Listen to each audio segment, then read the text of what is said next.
那這個梨呢，我們可以把它理解成是2個造型，一個是身體的組成部分，還有一個是什麼？頭部的組成部分，对不對？我們用最簡单的語言先去概括一下，它整體是什麼樣的？上面是一個什麼半球體，看到沒有？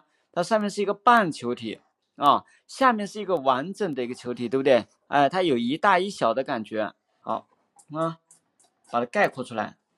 我們用最簡短的語言去瞬間去概括这個造型。所以呢，我們在理解的時候呢，一定是什麼？去學習它的一種方法。這種方法就是我們特別簡單的叫幾何體的一種觀察方法，是吧？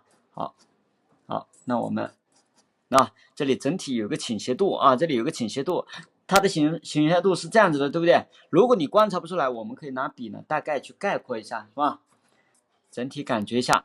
好，你看一下整體呢，这上面是屬於亮的，看到沒有？這底下屬於重的，那說明這個地方呢，看到沒有？它這裡呢會有一個傾斜的，這個地方有一個傾斜。好我們大概一下。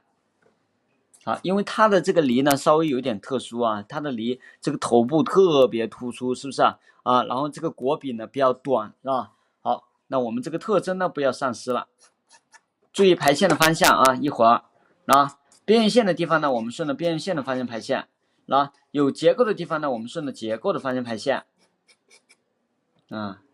好，有結構，我們順着結構的方向排線。這個梨呢，相對的比較長得比較特殊是吧？比較奇怪是吧？但是我們在理解的時候呢，還是頭腦一定要清晰不要着急。好。這個地方呢，它沒有投影，是不是它的投影比較淺，是吧？或者說它的投影呢，不是很大好，我們稍微有一點點，不能完全沒有不能完全沒有好，放在這裡。邊緣線挨着邊緣線的時候呢，我們順着邊緣線的方向去排線膽子大一點點，是吧？看到沒有？好，接下來呢，我們把投影找一找，因為光是從這個地方打過來。光這樣打過來的話，我們根據光源的方向，我們就可以找到投影的一個大概的位置，对不对？根據光源的方向，你看我们投影這個地方就會有投影。好，因為這個襯布呢，對它產生了一個什麼遮擋關係，對不對？好好，邊緣線也是，邊緣線上實下虛，越往下越虛。好，我們把這些輔助線擦下去因為這些輔助線呢，千萬不要畫得太黑，是吧？不然畫擦不掉就比較麻煩了。用軟燙用軟燙。從這個地方開始去強調這個時候呢，它有一個什麼？有一個帶顏色的部分，看到沒有？是不是這一塊呢是帶了顏色的我們可以把這個顏色的地方呢，我們稍微的什麼去找出來大概的一個位置，因為它的固有色不一樣，是不是它的固有色是不一樣的大概一個範圍。你看貼着這個邊緣線的時候呢，我們是順着這個邊緣線的方向排線，然後呢沒有邊緣線的地方呢，我們就順着它的什麼明暗交界線的方向去排線好，你看像我們這樣畫，它的關係是非常明確的，是吧？先快速的把它的一種素描的效果把它建立起來。這一步呢，我們給它起了一個名稱就叫光影關係，是吧？它是有一個很強烈的光打過來的一種效果，是吧？好，相對來講的話，它的這個色素呢會重一個層次，形呢是不斷的要去調整的，它不是靠一步來完成的，就是說你不論畫的哪一步，形都得去強調一下形都得去強調一下。好，我們接下來呢把這些輔助線擦下去，好吧？因為這些輔助線呢沒有什麼作用了好，我們擦下去。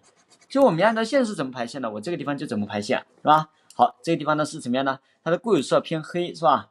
我們拿中碳，這個時候我們要換中碳，所以筆呢是要隨時隨地的要去更換的，不要一支筆畫到頭。好，不知道怎麼排線的，就是你明暗交線怎麼排線我這個灰面就怎麼排線。要養成好習慣是不是不要講過的話呢重複的，是吧？又忘記那這樣子得不償失嘛，是吧？對，好，接下來我們繼續分析好，往這個方向走，順着什麼？它的一個明暗交線的方向你明暗交線怎麼排線，我這個灰面呢就怎麼排線是不是？這樣畫是不是特別簡單了，對不對？所以呢，真正難的是什麼？就是我們講的這種方法，如果你不掌握的話，它畫起來呢會特別困難。啊，你掌握了这個方法，你去畫是不是覺得特別簡單啊？對不對？啊，好，順着邊緣的方向是吧？順着邊緣方向去找，好，去卡一下它的形，收形，背景啊，背景是什麼作用呢？我們之前說了，對不對？背景就是為了收形的作用，通過背景的顏色啊，去烘托一下它，去收一下形，是吧？啊，接下來我們要去抹一下它啊，就是把它的一個什麼，把它的色素呢給吃到這個畫面裡面去，是吧？因為有時候呢咱們也清楚，如果不去抹它的話，它的調子呢是浮在表面的浮在表面的。好，對折一下，那選取這個最硬的這個地方呢，看到沒有？這個最硬的地方去抹明暗調線抹比較重的地方，抹投影的地方，投影線的地方。然後呢，這個相對的比較柔軟一些可以去統一一個面的作用，是不是啊？然後這個地方呢，可以抹什麼呢？抹那種透氣的地方，抹反光的地方，抹虛過去的地方然後呢，這些什麼就是這種邊可以拿來抹背景之類的，面積比較大的地方。好，我們來試一下，好吧？我們來試一下。好，我們從明暗調線開始處理，根據排線的方向去抹，你把它當成一支筆來抹在這個前面的章節呢，我們已經說到了這個抹的一個技法，是吧？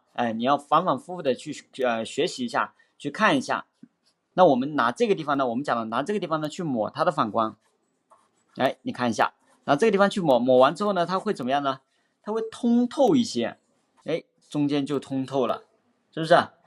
所以大家一定要掌握方法掌握方法好不着急，我們把這個暗面全部抹完了。好，再去過渡，看到沒有？先把形給收出來，再去過渡。所以需要一個辦法把這個調子呢蹭到這個紙張裡面去，讓它顯得更加的圓潤更加的舒服一點點。記住不要出現一根線的感覺出現一根線的感覺呢，它很容易畫死掉。這後面一定要弱化一定要透過去好，我們拿中碳呢整體統一一下，好吧？它會有一些凹凸起伏的，对不對？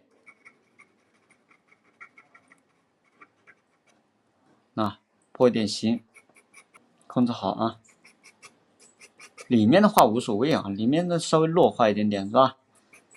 這個灰面跟這個暗面是不是很突兀對不對？好，我們順着這個明暗調線的方向，我們排到線上去，加一個銜接面，是不是瞬間它就圓潤了？是不是所以呢，你說這個素材難不難？其實它本身來講它是不難的，對不對這裡還有一些什麼？是不是感覺這裡呢會有一些小的一些結構的感覺帶一點點進去好，慢慢來，不着急灰面還是要有的，是不是你不能說過渡完之後呢，這個灰面沒有了，那就是不對了仔細觀察清楚看老師呢具體是怎麼理解的，是吧？老師呢用什麼樣的辦法快速的去掌握去理解這個造型，是吧？其實本身來講的話，這個素描呢它有一定的什麼，就是它的一個科學性，是吧？原理性就是因為它畫的時候呢，它是根據原理去學習的。你看前面會強調，後面會弱化，是不是你看一下這樣子的話，它的一個效果就出來了。我們把背景的稍微的去強調一下，好吧？好，不要強調一條線都強調出來，那不行。凸出來的地方，靠近高光的地方會強調一下。好所以我們在學習的時候呢大家一定要記住了，你們要去學方法去掌握這個方法。那方法比什麼？比技法重要，是吧？比那種什麼就是這個原理這種認識是比什麼？比我們講的那種所謂的抹也好排線也好，比那種技法是重要很多倍的，是吧？也就是說呢，老師教的就是原理性的東西，再教給大家，好吧？好，那我們這節課就到這裡，下課了